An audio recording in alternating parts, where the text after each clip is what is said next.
جناب تراویح 8 رکعت ہیں یا 20؟ یہ ایک ایسی بحث ہے جو ہر رمضان میں دوبارہ شروع ہو جاتی ہیں۔ اسی موضوع پر علامہ ہشام الہی ظہیر اور مفتی طارق مسعود کے درمیان ایک بہت ہی دلچسپ اور علمی مکالمہ ہے۔ اس مکالمے میں دونوں طرف کے دلائل بڑے واضح انداز میں بیان کیے گئے ہیں۔ آپ اس مکالمے کو ضرور سنیں اور ویڈیو کے آخر میں کمنٹ سیکشن میں ضرور بتائیں کہ آپ کو کس طرف کے دلائل زیادہ مضبوط لگے ہیں، 8 رکعت تراویح کے یا 20 رکعت کے۔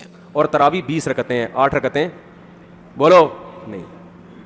حضرت عمر سے 2 روایتیں، ایک 8 والی اور ایک 20 والی، کہ حضرت عمر نے کتنی دیکھو نبی صلی اللہ علیہ وسلم نے تراویح کی کتنی رکعتیں پڑھی ہیں، کوئی بے غبار حدیث میں ہمیں اس کا تذکرہ نہیں ملتا، بس اتنا ہے کہ 3 دن پڑھی ہے، بس کتنی پڑھی ہے ہمیں نہیں پتا۔ یہ ہمیں حضرت عمر کے عمل سے پتہ چلتا ہے، کیونکہ حضرت عمر بدعتی بولو نہیں ہو سکتے، کیونکہ انہوں نے جب جماعت سے 20 رکعتیں پڑھائی ہیں حضرت عمر نے، تو اس کا مطلب نبی نے ان 3 دن میں کتنی پڑھی تھیں۔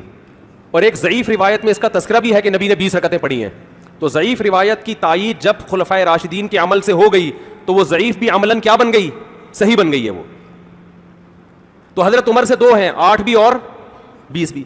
8 والی پر امت نے کسی امت نے عمل ہی نہیں کیا، کیونکہ وہ بالاتفاق مضطرب ہونے کی وجہ سے ضعیف ہے، سند کی وجہ سے نہیں بلکہ مضطرب، کیونکہ جو راوی حضرت عمر سے 8 بیان کر رہا ہے وہی کتنی بھی بیان کر رہا ہے، 20 بیان کر رہا ہے۔ اور جب ہم صحابہ کے دور میں دیکھتے ہیں تو ہمیں سب جگہ 20 نظر آ رہی ہیں، 8 کہیں بھی نظر نہیں آ رہی۔ تو یہ کیسے ممکن ہے کہ حضرت عمر نے 8 شروع کی ہوں اور کوفہ، بصرہ، دمشق، شام، مصر سب جگہ 20 ہو رہی ہوں؟ اس سے پتہ چلتا ہے کہ حضرت عمر سے جو 20 والی روایت ہے وہ صحیح ہے، 8 والی صحیح نہیں ہے۔ اور اس کی سب سے بڑی دلیل یہ ہے کہ موطا امام مالک میں ہے 8 رکعتوں والی، جو امام مالک نے نقل کی ہے، لیکن امام مالک خود 8 کا فتویٰ نہیں، وہ خود 20 سے زیادہ کے قائل ہیں، وہ تو 20 کے بھی نہیں 36 کے قائل ہیں۔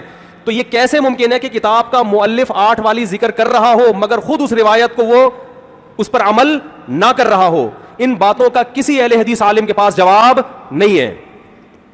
ترمذی میں ایک روایت پیش کی جاتی ہے امام احمد بن حنبل سے، یہ روایت ہے کہ اس میں کوئی مخصوص عدد ثابت نہیں ہے، جتنی چاہے پڑھ لو، لیکن امام احمد کی جو اپنی اصل کتابیں ہیں فقہ کی، اس میں امام احمد کے شاگرد جو امام احمد سے ذکر کرتے ہیں وہ ذکر کرتے ہیں امام احمد بن حنبل کے نزدیک بھی 20 رکعتیں مختار ہیں۔ سمجھ نہیں آ رہی میرا خیال ہے بات؟ تبھی فقہ حنبلی میں تراویح کی رکعتیں کتنی ہیں؟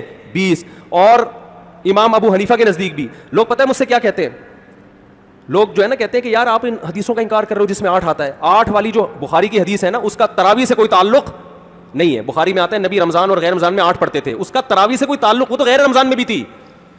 اتنی سینس نہیں ہے یار، آپ ہمیں قرآن و حدیث سکھا رہے ہو اور ہمیں اپنا مقلد بنا رہے ہو، اتنے بڑے بڑے مجتہدین کی تقلید چھوڑ کے۔ میں لوگوں سے ایک بات کہتا ہوں، لوگوں سے کہتا ہوں ایک قرآن و حدیث وہ ہے جو ابو حنیفہ، شافعی، مالک اور احمد بن حنبل نے سمجھا، اور ایک قرآن و حدیث وہ ہے جو 15ویں صدی کے مولوی سمجھ رہے ہیں۔ کس کی فہم زیادہ صحیح ہوگی؟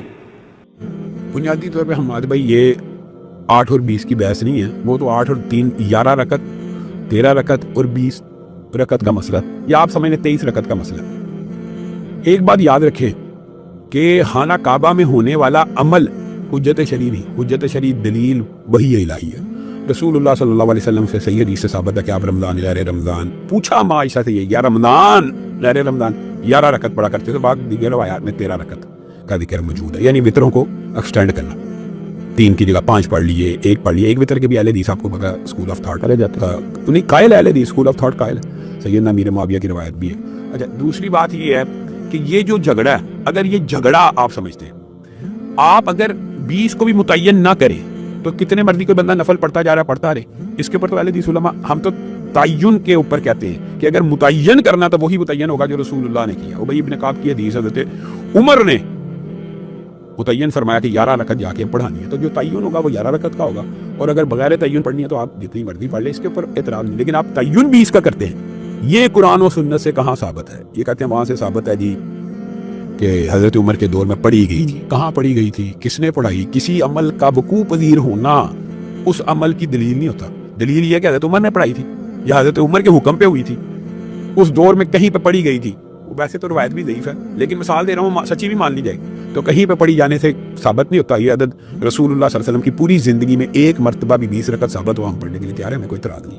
اہل حدیث کا تو اسکول آف تھاٹ ہی ہے، آپ کو پتہ ہے۔ پیسے کا کوئی پرسہ جا کر 20 تراویح سوال ملے گا، عدد کا تعین نہ کرے، عدد کا تعین نہ کرے، 20 پڑھ لے ایک دن، 23 پڑھ لے ایک دن، 28 پڑھ لے ایک دن، 11 پڑھ لے، اور اس نیت سے پڑھے کہ یہ میں سنت سمجھ کے نہ پڑھی، نفل سمجھ کے پڑھتا رہے، کوئی مسئلہ ہے۔ ایک بندہ اپنے لیے تعداد مقرر کر سکتا ہے، یہ بھی بتاؤں کہ میں نے اے اللہ 100 رکعت نفل پڑھنے ہیں انسان پر اپنے لیے متعین معاشرے کے لیے نہیں، اپنے لیے انسان یہ عدد مقرر کر سکتا ہے، اس میں کوئی حرج کی بات نہیں، لیکن پھر انسان اس عدد کو مقرر کرنے کے بعد ایک عرصہ گزر جائے تو یہ کہے یہ سنت نہیں ہے، یہ آپ کا اجتہاد ہے، یعنی آپ کی جد و جہد ہے، نیکیوں میں کوئی بھی انسان جد و جہد ہاں تو جناب کمنٹ سیکشن میں اپنی رائے ضرور دیتے جائیں دوستو. آج کی ویڈیو میں اتنا ہی، انشاءاللہ جلدی ملتے ہیں نیکسٹ ویڈیو میں. السلام علیکم ورحمۃ اللہ وبرکاتہ.